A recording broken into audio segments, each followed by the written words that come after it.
Hello, my name is Jonah Porter, and I'm going to talk about response to perpetrators of domestic violence.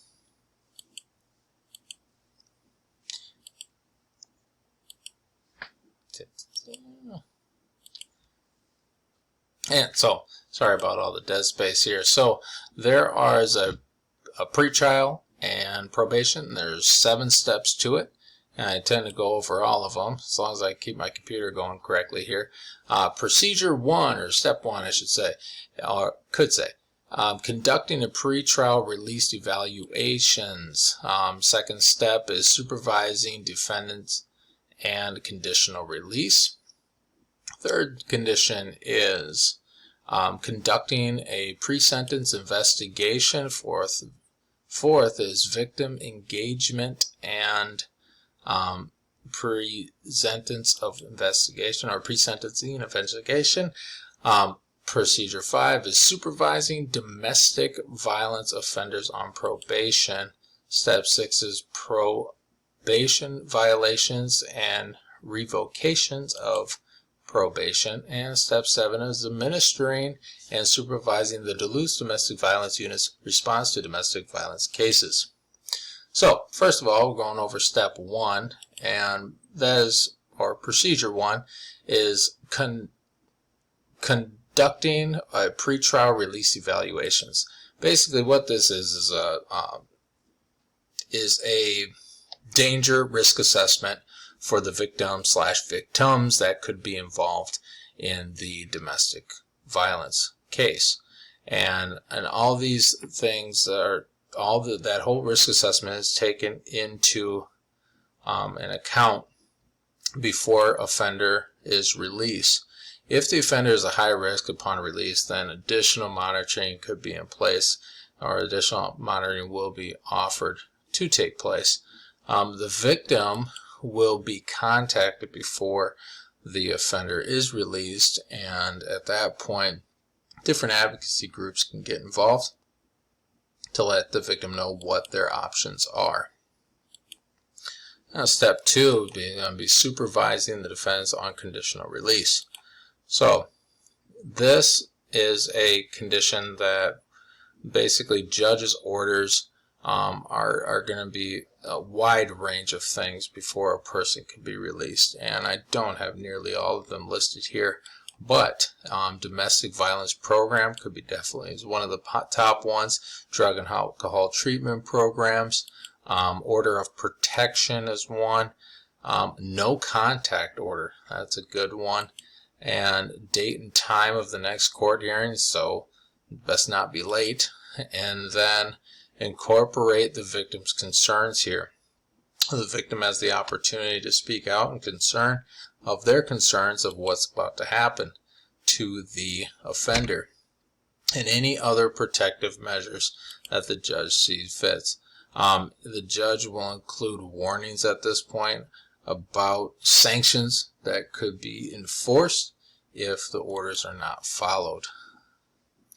Moving on to procedure 3, or step 3, is conducting pre-sentencing investigations. So the Domestic Violence Recovery Team, or DIVERT, or DVRT, will do a background check, and this background check is pretty intensive. It covers the 911 calls that the offender has been involved with. It covers probation alerts. So say the guy has recidivized and he's done stuff in the past.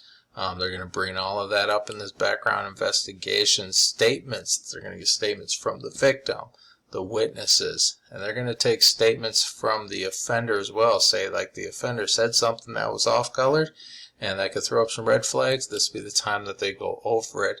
They're going to go over medical reports of what happened, how serious the incident was. Well, all incidences are serious when it comes to domestic violence, but what medical records are out there. Mental illness. Does this guy or girl that has been is the offender, are they mentally unstable? Are they bipolar? What's going on there? Drug usage and alcohol usage. Are they addicted to drug or alcohol? And what and basically, do they need treatment programs?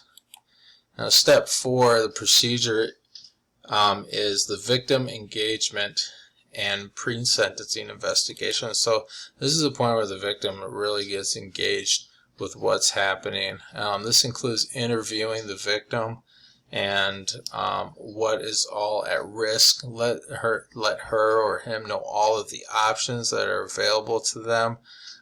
They go over, coercion, and they go over intimidation, and they talk about all those victim risk factors at that point. The victim will be informed on protective factors as well. So what they're doing here is they're trying to build trust between the system and the victim. And they're going to go over available resources and the role of the probation officer. The probation officer is not just for the defendant or the offender. The probation officer is there to really protect the victim. It's the probation officer's life to be involved in the offender's life, job to be involved in the offender's life, so they know where he is at all time to protect the victim. This is another chance to hear the victim's concerns and take into the consideration of the victim's request for the resolution of what happens as far as sentencing and the terms and conditions of the probation.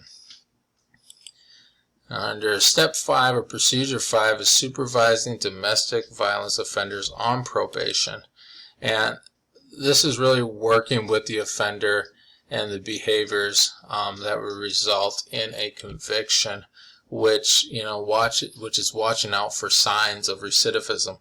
And I put on here social media posts because if offender comes out and he's on probation and he starts posting vile things about the victim, that can get him back into trouble. That would violate his no contact that he was required by the judge.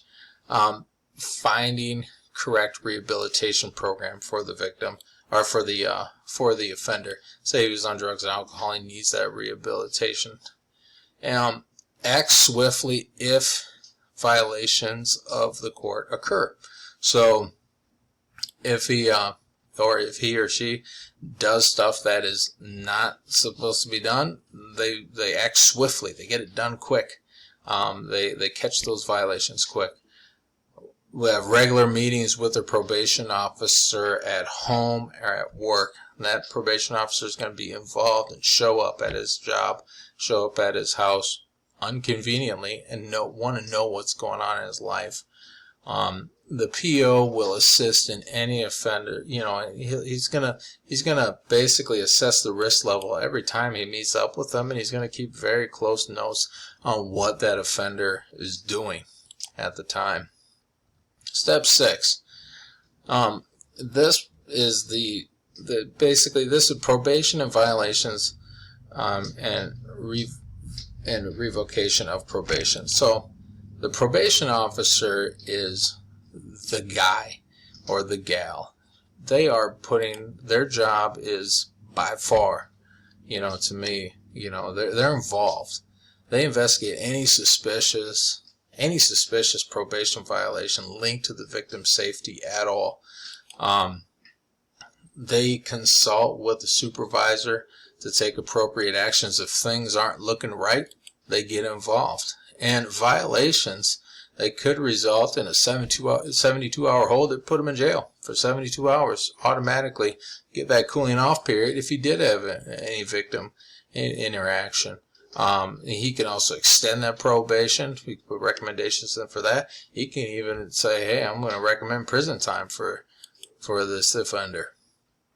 Step 7 is administering or procedure 7 is administering and supervising the Duluth Domestic Violence Unit's response to domestic violence cases. So they're going to review all pre-sentencing investigation reports, or PSI reports, and they're going to provide guidance. They're going to help out with the investigation, provide an interpreter. Say if there was a language barrier, an interpreter is going to be there to help out. So that way the best outcome for the victim is happening. They're going to refer to domestic abuse program that reflects the guidelines of the state, where we want this guy to be and what program is best for this guy to be in.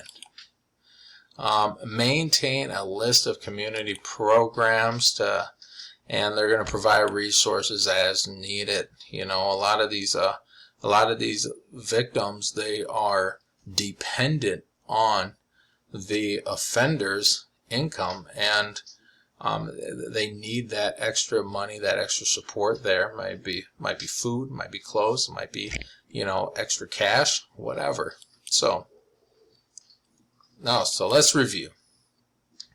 Pretrial and probation. Main things are goal is the safety of the victim. Number one goal, period. It's a danger risk assessment. That's a key part of that. And advocacy groups, they're going to be a key part of that. They're going to keep that victim safe. That's the priority.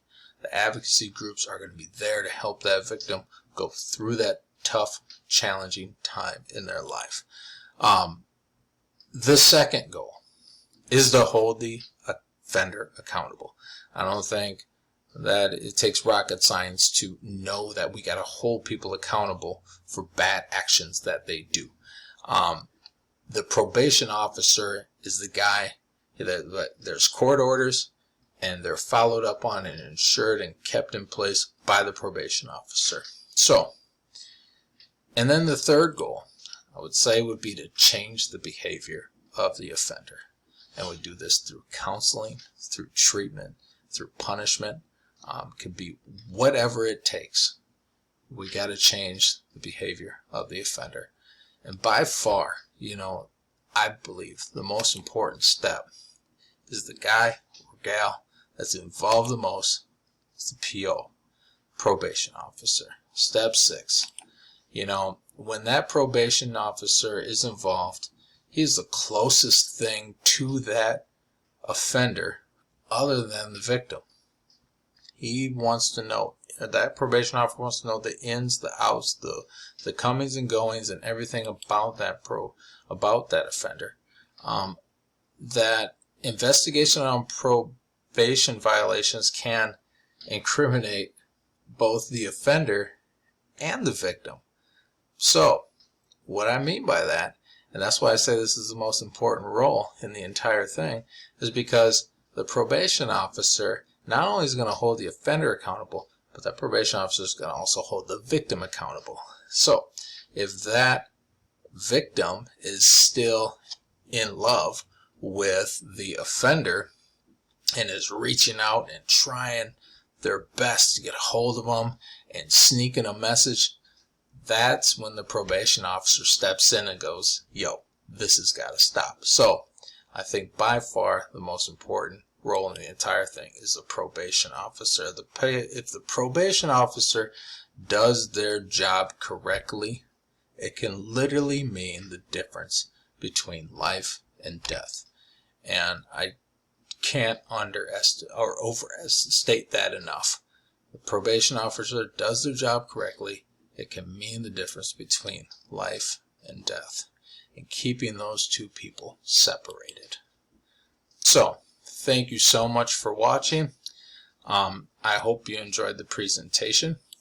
You have yourself a wonderful day and enjoy this beautiful hot weather we've been having, at least here in Minnesota anyway. Thank you.